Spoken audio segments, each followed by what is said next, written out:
Welcome to episode 24 of The Lowdown Show. I'm Neil Graham. This week I speak to the one and only Eric Hougen of Wolfman Motorcycle Luggage. Now, talking to a man who sews for a living may not seem like fruitful subject matter, but believe me, the Wolfman has a tale to tell. But before we dive in, a word from our sponsor. eBay Motors is here for the ride. With some elbow grease, fresh installs, and a whole lot of love, you transformed 100,000 miles and a body full of rust into a drive that's all your own. Brake kits, LED headlights, whatever you need, eBay Motors has it. And with eBay Guaranteed Fit, it's guaranteed to fit your ride the first time, every time, or your money back. Plus, at these prices, you're burning rubber and not cash. Keep your ride alive at ebaymotors.com. Eligible items only, and naturally, exclusions apply. Shall we take the plunge? I'm going to back up a little bit because it's pertinent to this whole thing, this question of how I got interested in motorcycling. I grew up overseas. My dad actually grew up overseas as well. I was born in El Salvador. My dad delivered me, so I was a month premature. Yep, this is, luckily he had his toolkit that day. He did, and anyway, we won't get to, anyway. So then all of a sudden in 1977, this was a big year for us, we moved from Louisiana to the Dominican Republic, Santo Domingo. Kind of as a consolation prize, we got two Honda 50s, my brother and I. And what did your father do? What was his profession? I'll give you the rundown real quick. The reason he grew up in Venezuela, his dad worked for Creole Oil when they were doing the oil exploration in the late 40s and 50s. His parents lived there for about 15, almost 20 years and retired from Creole Oil. So he grew up speaking Spanish. He was put in a native school. That was it. So then the reason I was born in El Salvador, my brother, who's a little older than I am, was born in Bolivia. They were Peace Corps staff. They were the first group of Peace Corps to go to Bolivia. He was the assistant Peace Corps director in Bolivia. He was the assistant Peace Corps director for El Salvador. And then when he got back to the U.S., he was acting Peace Corps director all of Latin America. And you have to remember, I mean, he's early 30s with these positions. So it's very interesting back then. Fast forward, reason we were in Louisiana, he went back to school. He worked for family planning and then went back to school and got his doctorate degree in public health. We went to the Dominican Republic. He was with a consulting firm, and my story continues in Latin America as well. He then joined Agency for International Development and was a diplomat until he retired. And so picking back to where so you and your brother got 50s. We got 50s in the Dominican Republic. I remember getting there, and even though the Dominican Republic was a 2-hour flight away, this is in the 70s, very crude. It is not what it is today, but some of the beaches I saw are not there anymore because they were just full with resorts and whatnot. But we got two Honda 50s, and this is the old one where you would unscrew the handlebars at the back, push them forward, and they would come down. So Honda Z50s, correct? Yep, Honda Z50s, and they were designed to be put in things as well. And we had this old station wagon that we built a little frame that we could push our bikes into the back of a station wagon and go somewhere. So we pretty much tore it up for 2 years in the Dominican Republic with those bikes, and just loved riding. And I mean, it was kind of like the Wild West. You didn't really have to worry about police and so on. The rules were pretty lax, and we just rode all over the place, and got to learn all kinds of stuff. Even went to the Dominican motocross track on a 50. That was pretty interesting. There were some steeps there that were like, whoa, on a 50. But, and some of them were so steep, you couldn't even get the 50 up it. So it was that was definitely my growing up. And so I kind of had that in my blood ever since. So you started off on a Z50, the first bike I ever rode was a Z50. I rode it straight into someone, crashed and fell over, and that was my. I kind of did that on my first day. It was on a First Nation reserve up here in Oh, Canada, and the guy it was a dollar a ride, and I was with my dad and a friend, and this friend was much nervier and much more physically confident than I was, and he rode around, and I got on it, went straight ahead, crashed into someone who was watching the nail driving contest. So they all had their backs to me. I hit him and fell over, and so I peaked early, and here I am. Now let's get into you've introduced to motorcycling. Now we're going to jump ahead till you go to college. You've been out of bikes for a while, correct? yeah, I was out of bikes for about 6, maybe 7 years of actually owning one, and 7, maybe 8, because I went to 2 private boarding schools. So fast forward, I'm in college. I was really towards the end of my high school. I wasn't into motorcycles as much. I was really into mountaineering, and so I was designing backpacks on my own. I would make a few things with my mom's sewing machine. I'd break her machine because I was sewing too heavy fabric and stuff like that. Well, hang on a second. So how did you get interested?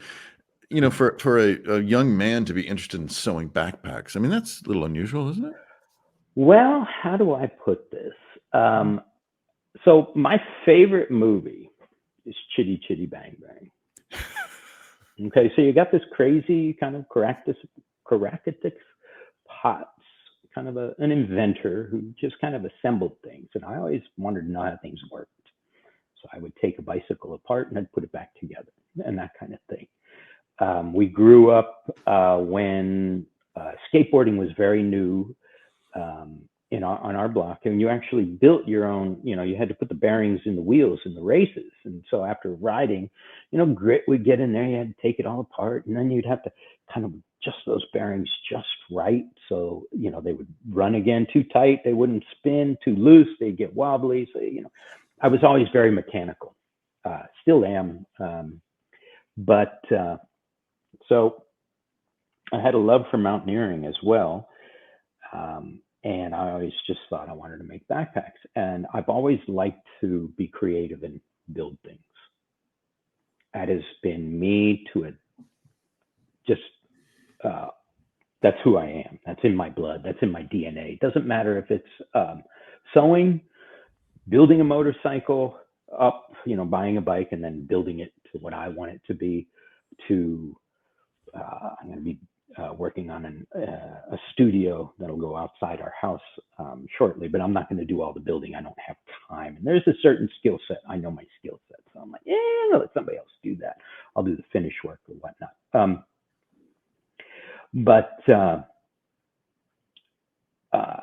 Yeah, I've always just wanted to make stuff. Even my grandfather, who had passed away, who wrote a diary most of his life, he even said about me, some of the comments, because I was shown pages in his diary. He passed away in 1984.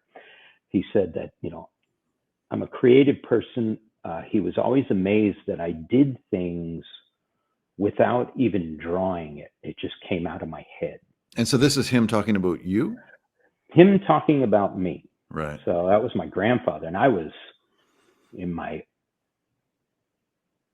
early teens, 10, 11, 12, 13, when we were talking, when he would comment about these things. So, so it was Bolivia. I wanted to learn, I was like, oh, I have a Walkman. Everybody had a Walkman back then. This is dating ourselves. You got cassette tape, Walkman, headphones. I want to build a little bag where I can carry it on my hip on my belt, and go to school and have my tunes. So I made a little bag for that. And my mom kind of showed me how to sew. No idea of pattern work and all that kind of thing. Fast forward to just recently of my mom, who still sews to this day, and she's in her mid 80s. I took it from there. Fast forward, I went to a very experiential, my last year of high school was very experiential learning, and it was all about the outdoors. So all new students went on a backpack trip. We had fall trip where we went backpacking. I skied 4 days a week. I hiked, I rock climbed. I actually I didn't travel a lot during spring break because my parents lived overseas. So I stayed there. I mountain climbed Mount Sopris. I did a solo, which was big back then. I was 18. I ski climbed Mount Sopris, which is the highlight. This is What country are we in now? This is Carbondale, Colorado. So just okay, we are in the States now. Okay. Yeah. So I've lived in Colorado since 1985. Well, almost. And really got into the industry, backpacking, and I even designed backpacks. I didn't have a sewing machine back then, so I couldn't. No, were you selling backpacks to other mountaineers commercially? No. I was still in high school at this time, but I was very interested in building them. I even designed them on paper, made paper models, and all kinds of stuff. So when I even did a semester program at a outdoor education school called NOLS, National Outdoor Leadership School. I did a semester program in Alaska, backpacking, the whole mountaineering, sea kayaking, all of that. So fast forward, go to college. I thought outdoor recreation was going to be it. No. I met a lady who was working at a backpack shop in Fort Collins. This is Colorado State University. And she was sewing behind a sewing machine. And I'm like, we got to know each other, and lo and behold, it was the Department of Apparel Production that I got my Bachelor of Science in. I studied the manufacturing processes and design processes of clothing. And I didn't make clothing, I made backpacks. I made bags for my motorcycle when I finally bought one, because nobody had what I wanted. And the backpack, one of the products that I still have in our product line called the Greg bag, which is a waist pack, originated from a design I made with she was my girlfriend at the time. We were coming up from Denver. I drew the design out on the back of an envelope in her car. And it was designed, I didn't like a backpack to carry books. So I designed a fanny pack to carry books. And I used that throughout college, made a few for people. So throughout my college, I made backpacks and studied all the processes of manufacturing. And I did my internship at a company called Madden Mountaineering, which doesn't exist anymore. The name has been floated around the outdoor industry, but they were a big brand in the early 80s. And so I'm in, right now I'm in early 90s. So early to late 80s, they were a big brand, and they weren't changing. Other names were coming up. Mountain Smith, Low Alpine, which was a big name back then, was actually manufactured in Lafayette. And they were moving to Korea because they were bought out by I don't think the Low brothers owned them at that time. They were moving stuff offshore. They had manufacturing in Ireland as well. Anyway, back to it. I'm at Madden Mountaineering, and we did everything in-house. So we cut the fabric, we assembled the batches. We had most probably 10 to 12 sewing machine operators. So it was all hands-on, and it went kind of through the process to when it got shipped. And they also built bicycle equipment as well. A lot of European companies, sellers, and so on. So it was really interesting. I definitely got my eyes open to that, to the whole industry of backpacking and purchasing. And I became a production manager and a purchasing manager for them. And then moved to a company called Mountain Smith, which does exist. Patrick Smith, the name behind it, doesn't own the company anymore, but he did when I was there. So I got into a much more name brand company, higher volume, and so on, and exposed to different manufacturing processes and techniques. And then one day on April of 91, somewhere around there, 91, created Wolfman. eBay Motors is here for the ride. This week's Fireside Chat, carrying on thematically about motorcycle luggage, is about my attempts to carry things on motorcycles. And I'm going to give you 2 examples of how it went horribly wrong. I never really owned a proper touring motorcycle. First story is with my old Norton Commando, a bike that I loved / hated. And going through New England, I believe it was Vermont, somehow the bag managed to lose, which was thrown over the seat, with Velcro, and it just sits there and you try to tie it down. But there's really nothing for the back of the bag to rest against except a shock absorber. And the shock absorber is next to the wheel, and below it is the exhaust pipe. So you have 3 things that are either hot or moving, and you're resting a canvas bag against it. So it got sucked into the wheel, ground the inside out, and managed to whip a set of underwear out the other side. It's hard to believe, but it actually happened. Now, of course, I didn't see it because I was riding, but I heard something really terrible happen. I thought it was a wheel bearing, but no, it wasn't. It was actually underwear. My second story is on a really old bike, 1947 Indian. The exhaust pipe's on the right side, and it sort of swerves up. And they have those heavy valanced fenders. So I had a quart of oil, and of course, I decided to carry it on the side with the exhaust pipe. So I didn't realize that things were amiss until I saw another rider beside me gesticulating wildly, pointing down. And at that instant was when I smelled the burning. And then I looked down and saw the flames. I'll leave the rest to your imagination. Before we get back to our conversation with the Wolfman, let's have a word from our sponsor. With over 122 million parts, you can make sure your number 1 ride stays running smoothly. Brake kits, LED headlights, roof racks, bumpers, whatever your baby needs, eBay Motors has it. And with eBay Guaranteed Fit, it's guaranteed to fit your ride the first time, every time, or your money back. Plus, at these prices, you're burning rubber, not cash. Keep your ride alive at ebaymotors.com. Eligible items only. Exclusions apply.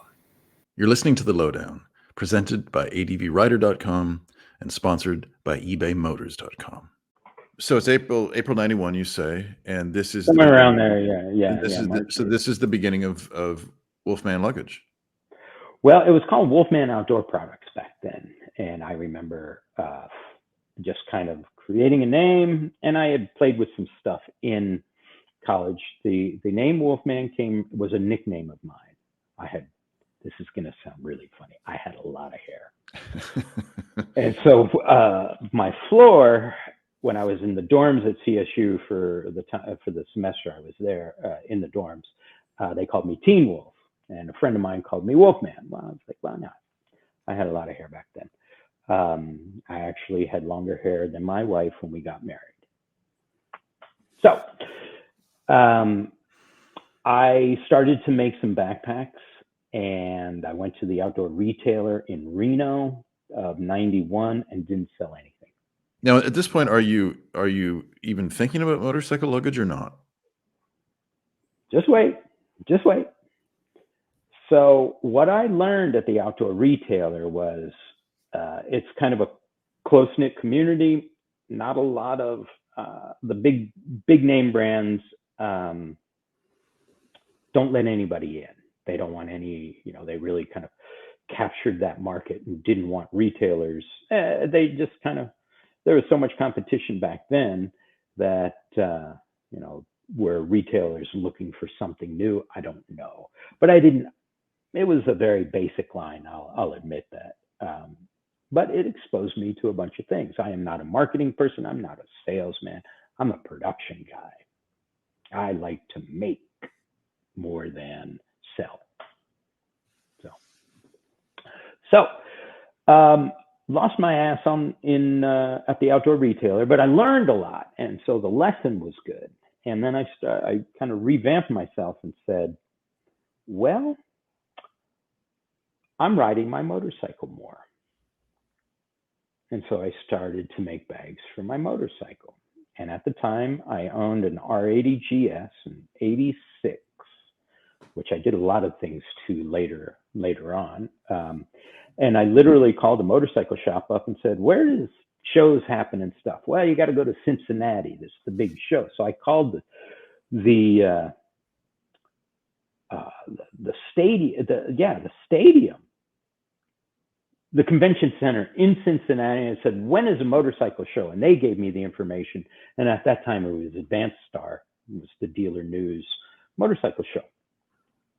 So I went in there with 3 products and kind of wrote our history as well.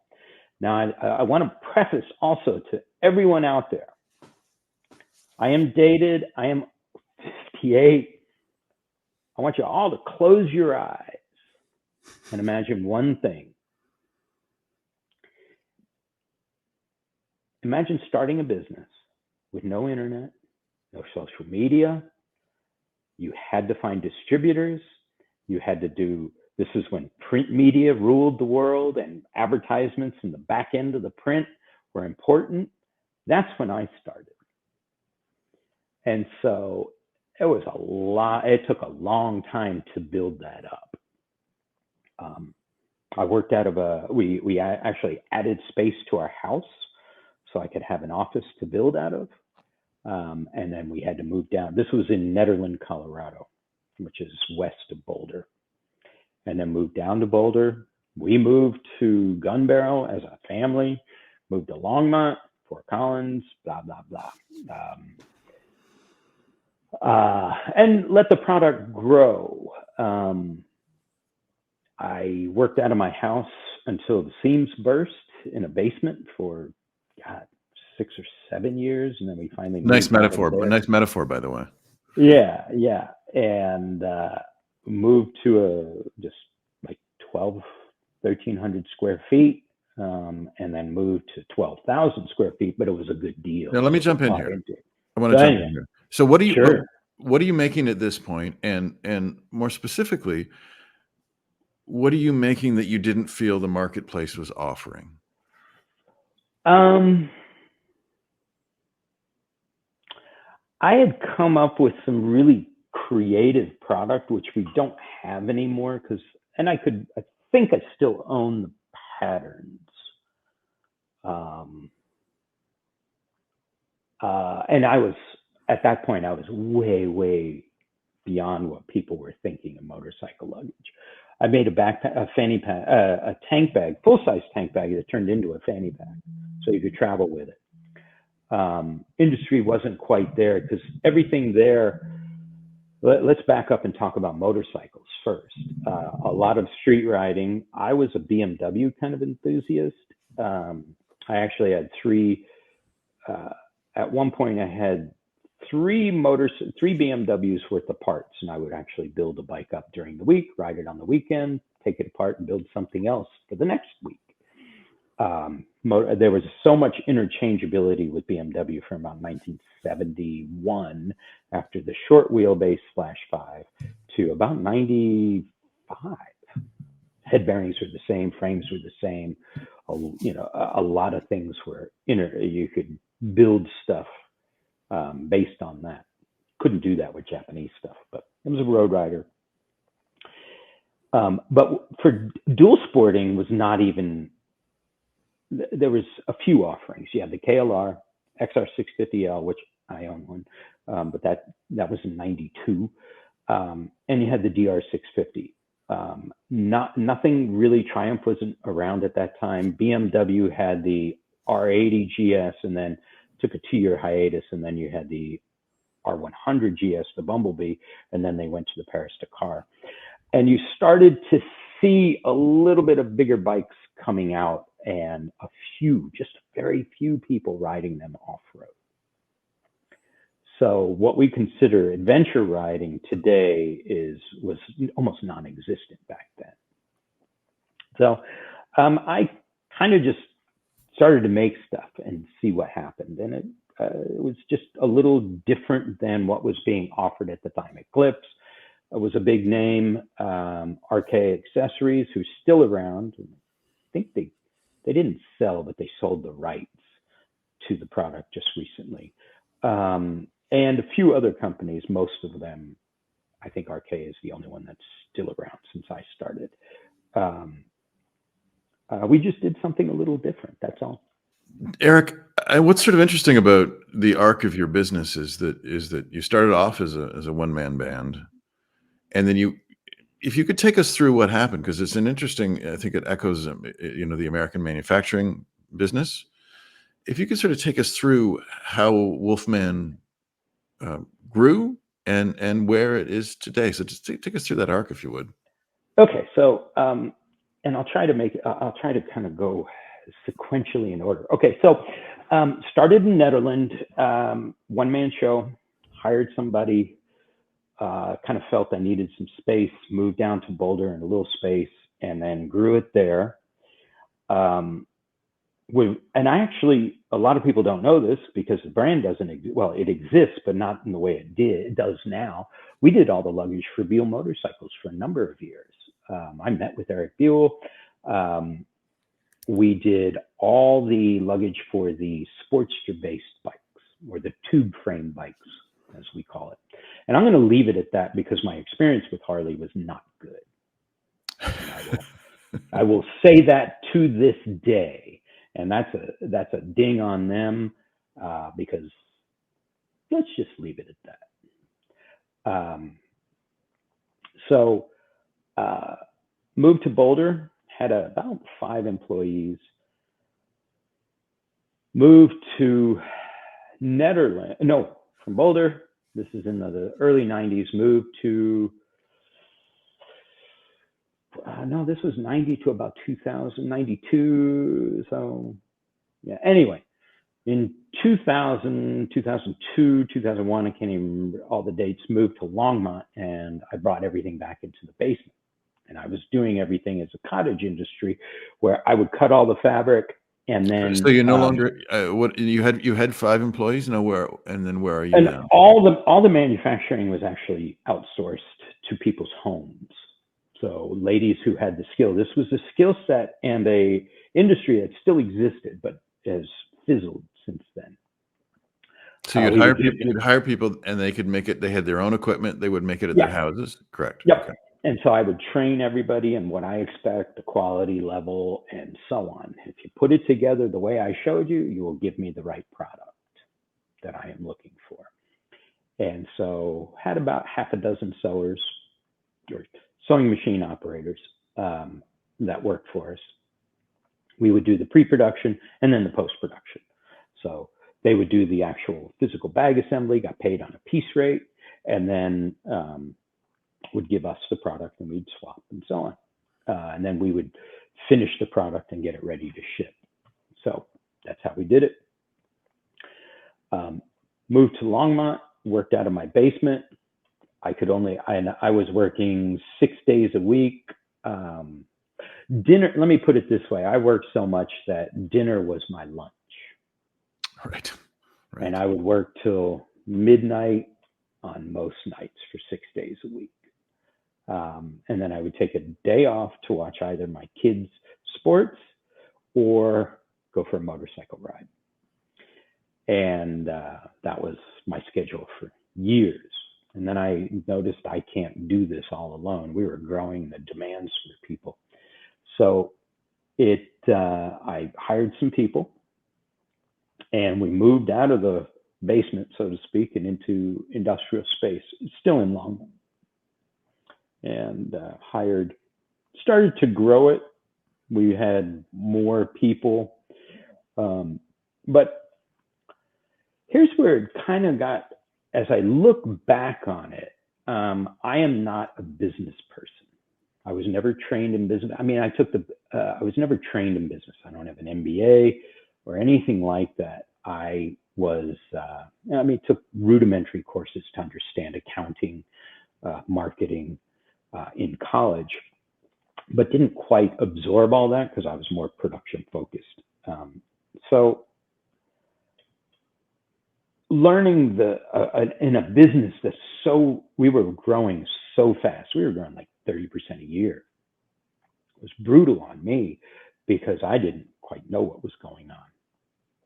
And I'd get coached by people, employees. We got to do this, we got to do that. And I'm like, oh, okay.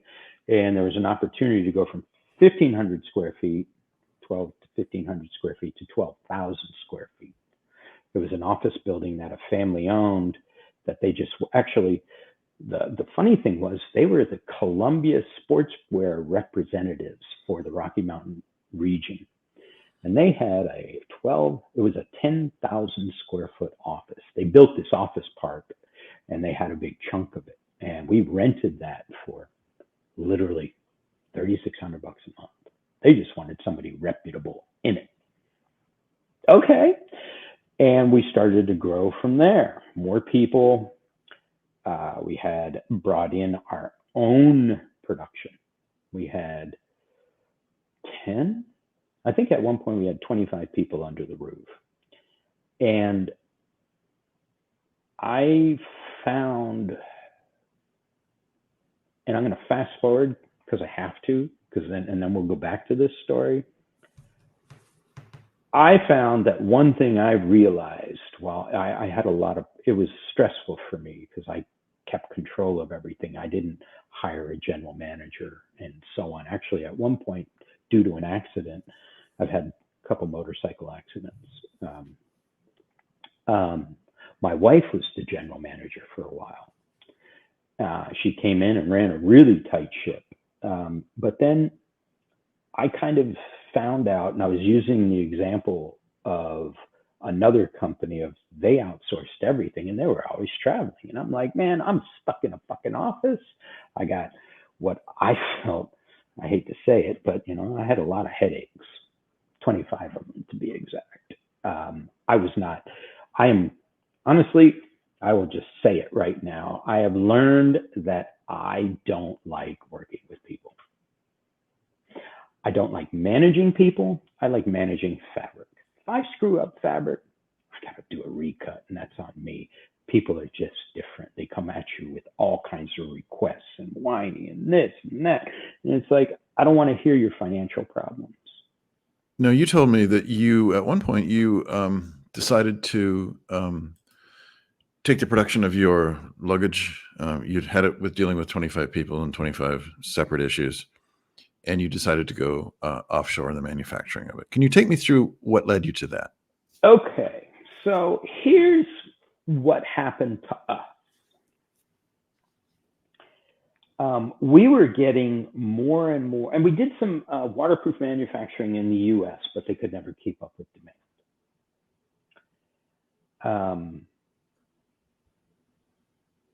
And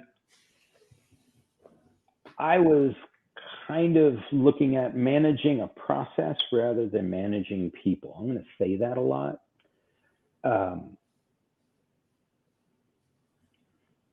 And so what we were seeing and the question and comments we were getting from customers was, is this waterproof? Is this waterproof? Is this waterproof? There was this huge wave of, it has to be waterproof. Rain covers, they suck. They don't work well. And and if I was going to make a waterproof one, it's going to cost you basically it's going to cost you a third the cost of the bag, if not more, because of materials and labor and blah, blah, blah, things that people don't really realize what goes into something. Oh, it's so simple. You could just stitch it up. I'm like, yeah, come on, get behind my sewing machine. Let's see you do it. So we were getting, I felt influenced by the market demands of waterproof. Well, I knew that they didn't do this in the US. We were having issues with our American manufacturer that was doing our manufacturing. So luckily we had the outdoor retailer in Denver, and for a time they had this whole sub-level that a lot of people didn't know about, all about sourcing. Asian manufacturers would come in and show wares, fabric, buckles, zipper, and domestic manufacturers as well. But everything that had to do with outdoor manufacturing. And I met people there, and they could really tell me how their product was built, because that's what I'm more interested in. And spoke great English and felt comfortable with that. And then looked at one of our employees was in Hong Kong, And I paid for him to go up and visit the factory. They were in Shenzhen, which is the big province above Hong Kong, near Guangzhou, but Guangzhou is about an hour and a half away. So he went and visited the factory and was like, yeah, they seem capable of doing this. So I said, okay. So he and I were going to, I spent, I think, 8 weeks redeveloping the product line in a way that can be manufactured with RF welding, radio frequency welding. Vastly different. It's a different concept of manufacturing than selling. And I'm like, and so there's the process is different, but the end result is the same. Your goal is the same: a tank bag. One's waterproof, one will not be. So sent all the patterns and prototypes all to Shenzhen, to the company. And I was going to meet with my employee. He was in Bali at the time, but then right before we're supposed to meet, he gets in a scooter crash. I'm like, oh shit, now what? We borrowed money from the bank, or we're going to do this. Well, I'm going alone. So I fly into Hong Kong, never been to Asia, grew up in Latin America. Never been to Asia before. Navigated Hong Kong, jumped on the fast train, which was spectacular, into Shenzhen. Got picked up from the factory. My first day, we just sat there and did design work. And I hammered it out with the general manager, the head of design, got production done, fabric. And I lived in a Chinese apartment complex for almost 30 days. I was blown away by how everything is so compact there. Everything's a high rise. I mean, the development I was in was probably 5 acres, maybe 6. Had most probably 7,000 people living in it, with the amount of high rise and so on. And I went to work, developed this stuff. We traveled all over, going to sourcing for fabric and buckles and webbing and all this stuff. And we kind of had a hiatus because all the dies had to be made. And I remember they came to me and said, okay, well, all the dies and tooling is going to cost $10,000. And I was like, well, had to call home and send emails saying we need to transfer $10,000. And I was like, well, I'm here. This is what I'm here for. And I was like, oh boy. And we went from there. So that was in April, May, I think, of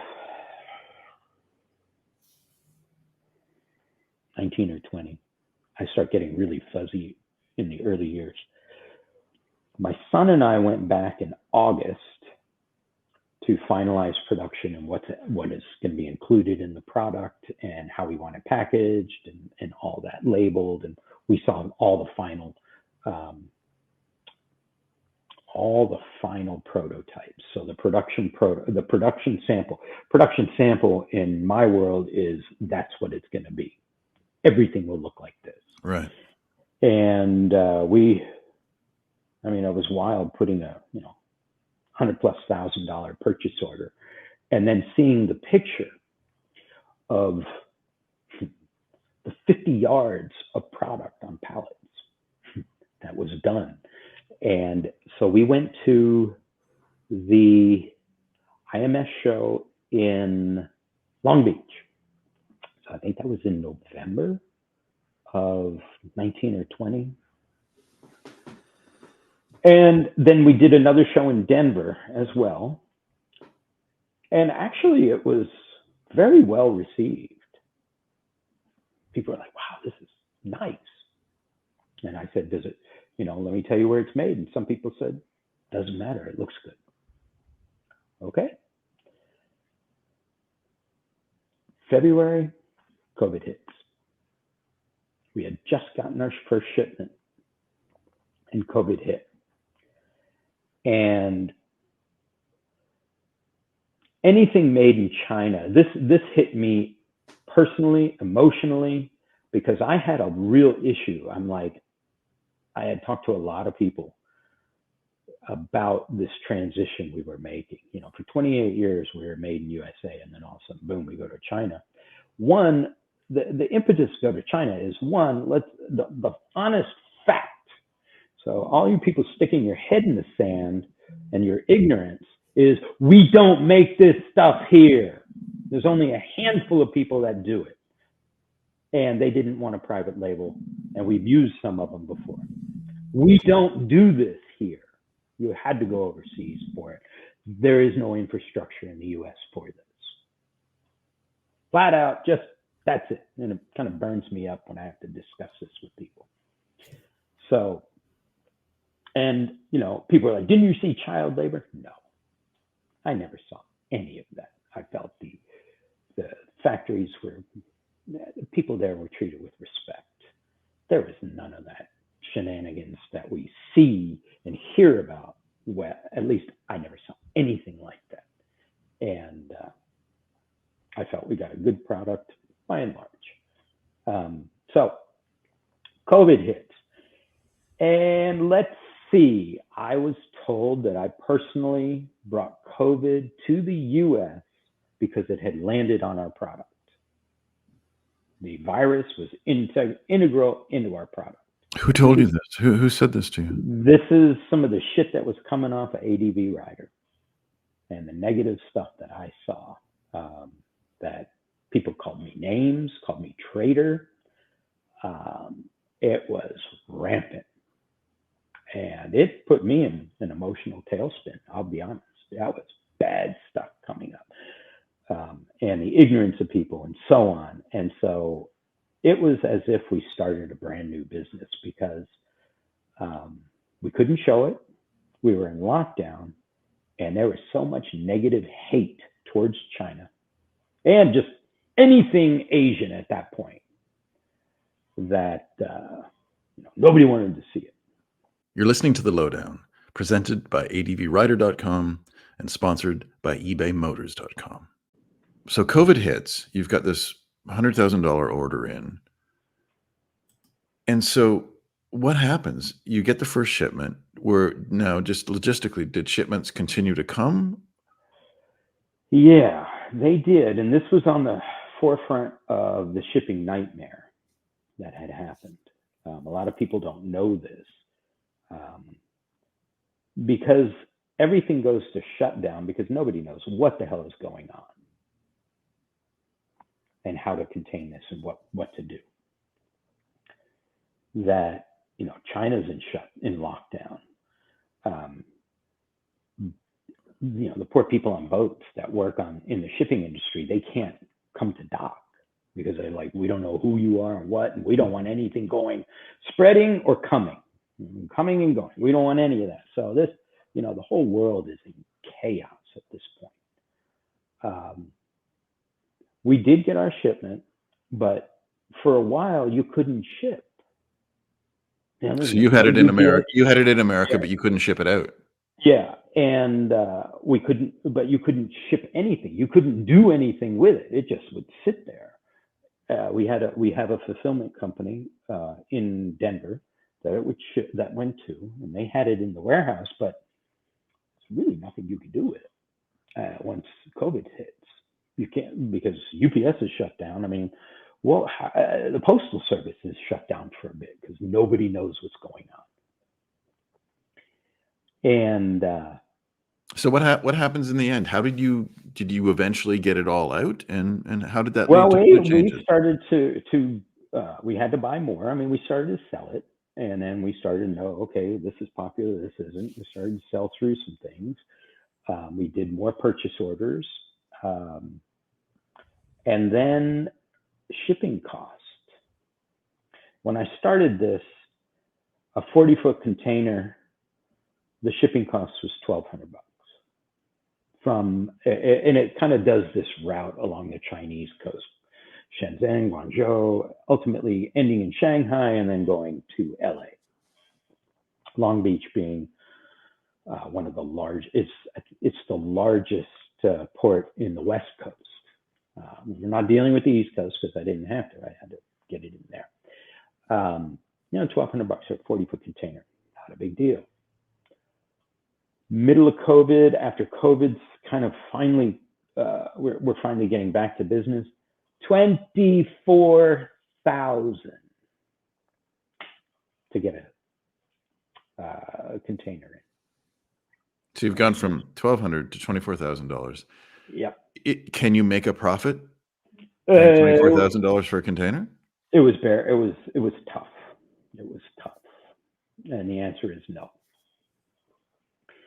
So then we got hit, and I'm going to be brutally honest, and this is one of the parts that I didn't like about Asia production is when you have a bad product, there's nothing you can do about it. You just have to suck it up because you paid for it. There's no returns. There's no warranty. And we had a run of bad bags on one model in particular. And that was one of my crucial things is I wanted extremely high quality because we've had that. And I still get requests for buckles and so on for product that is still going on today that are up to 30, 25 years old. And so that put a really bad taste in my mouth. What I found out, and this is how the companies work now. You're referring to Chinese companies? No, a company that imports product. Right. Let me back up. Okay, so this is what happens. And it's fact because it's the way it works. Those companies are essentially marketing companies. Because they do some R&D. And they draw it up mostly on CAD and so on. Some may have sewing skills where they can actually make a hard prototype and get to it. And then they go back and forth with the factory. And you give them what's called a tech pack, a tech package. It's drawings and specifications. There may be pattern work. There may be a sample that you created, but they'll take it from there. You will have people over there to monitor and see the production. So all your production is done over there. Basically, you do some R&D here in the US or your home country, and then you get a container of your product. So now you just got to sell like hell and try to sell all of that product as fast as you can for the highest amount of money so you can order the next load and try to, whatever your lead times are. And at that, when I started to wind some of our Asia production down, your lead times were almost a year. So what you're creating in 24, you wouldn't see till 25. And you just hope it doesn't leak, and you hope your competition you haven't leaked anything where your competition can maybe get a jump on you. So that just doesn't set well with me overall, as I'm now looking back at this chaotic life that I created. Asian manufacturing, and it's nothing to do with the people I worked with. They were spectacular. A lot of it is me and how I think and operate. I started to think that I don't want to do this again. It's cash intensive. A lot of people don't realize how much money is involved with this, and it's all upfront. You put half down and you pay half the balance when that product is ready. They will not ship it unless you finally created these long-term relationships. So you had to pay for everything before it landed to you. Yep. And so the sense I'm getting is you just the stress and the anxiety and just the pure financial pressure of this.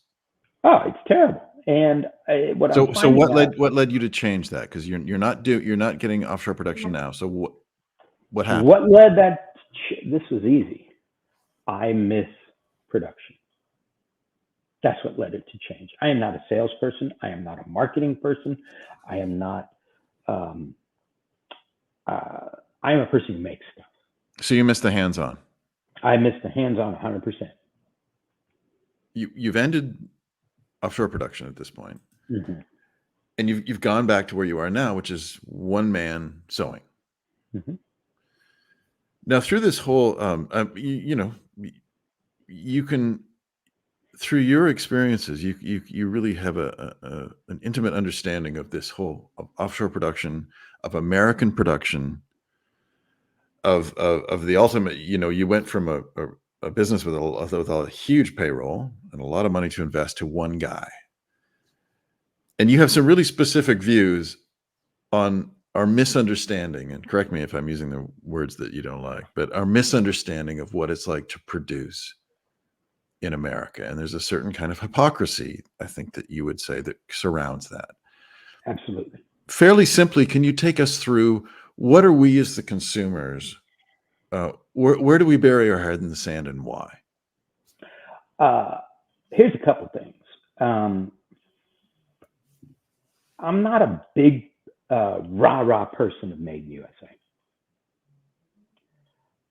In this instance, to me, what's more important, and I will toot my horn, which I am not a fan of doing, but I have earned and learned that I can say this confidently and not in a method of conceit or anything. First of all, I know how to make a bag. That is shown 30 years of history. What's more important is who it's made by, not necessarily where it's made. I handcraft each bag. So there's a lot of personal me in there. I'm giving all my skill set to a bag. And I ask myself, every time I do something, would I buy this? And the answer is yes. So with that being said, I could be in China. I could be in Bolivia. I could be in Mexico. I am living in the US, in Colorado, in Fruita, Colorado right now. So to me, who puts it together is more important than where it's put together. And I'm maybe sounding like a hypocrite, but I'm in the US, so that's where we are. One, I chose to go back to sewing using the materials I do, and I chose to source as much as possible made domestically because they're easier to get. After dealing with waiting, literally, I watched a boat sit on offshore for over a month in the queue to get unloaded, waiting, and the frustration of that. I like to be able to get things readily available. I don't like to do a lot of custom making of things because it takes time to get those. So there's a vast level of creativity you have to come with rather than going out and sourcing and creating your own parts, which takes time. And once you get that going, that's fine. But I chose to stay with domestic production as much as possible just because I didn't want to deal with the nightmare of bringing stuff offshore. And if anything disrupts that, i.e., the trade, and we will get into some politics, global politics, when, we got tensions in Asia between the US and Asia right now. And it's nothing, it's in everything we use every day, computer chips to clothing to this and that. I didn't want to be involved in any of that anymore. I just wanted to make stuff, and I want to use the most readily available raw materials that I can. So I'm made in USA. It costs a lot of money to live in the US. We know this. We talked about this. Somebody said, I want reasonably priced luggage. I'm like, there's nothing reasonably priced anymore. A bag of Doritos is like $7 or $8, and you can eat that 20 minutes, that bag is gone. And so labor goes up. I got chewed out for shipping. I don't make these rules. I have to abide by, well, what are you going to do? Drive for 10 hours just to pick up a harness?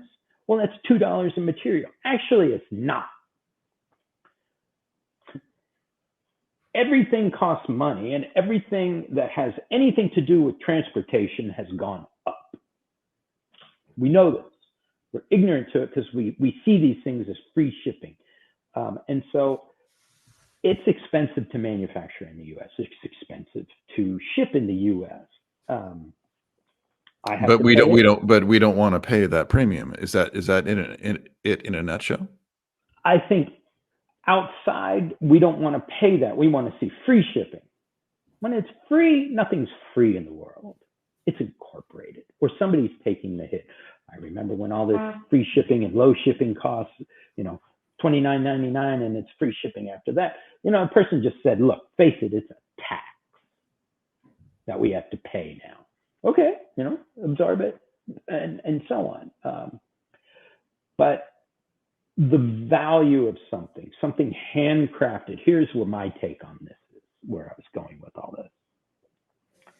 Take somebody who has a vast amount of experience. Do you want to go into a store and buy just off the shelf something? Or if you had the opportunity to have, let's say you're a guitarist, and have a custom handmade guitar for yourself that is yours and yours alone, it may be the shape of like a mainstream guitar, but it was made for you. Would you pay more for that? That you are buying a legacy, what I call legacy product. Because with proper care, and it could last you a lifetime and could be passed down to the next generation of riders. I am not in a position now because I can only sew so much. I know everything that I make puts food on my table. Fact. I am not a big business with 20-some employees, 20-some people now that you have to cram product down people's throats. So you have to spread out that wealth. I am not interested in that at all. Because I can't do that. And I've chosen not to. By not growing and just staying, I'm a one-man show. I am very efficient in the way I sew. I have what I feel taken some of the materials and so on that I use and have perfected the way I use them. So I ask again, what is important? Do you want some mainstream product, or do you want something to say, I had this made for me by a master craftsman? And you can take pride in saying, yeah, he built this for me the way I wanted the colorway to go. Let's wrap things up with a word from our sponsor. eBay Motors is here for the ride. With some elbow grease, fresh installs, and a whole lot of love, you transformed 100,000 miles and a body full of rust into a drive that's all your own. Brake kits, LED headlights, whatever you need, eBay Motors has it. And with eBay Guaranteed Fit, it's guaranteed to fit your ride the first time, every time, or your money back. Plus, at these prices, you're burning rubber and not cash. Keep your ride alive at ebaymotors.com. Eligible items only. Exclusions apply. Thank you for listening to The Lowdown Show.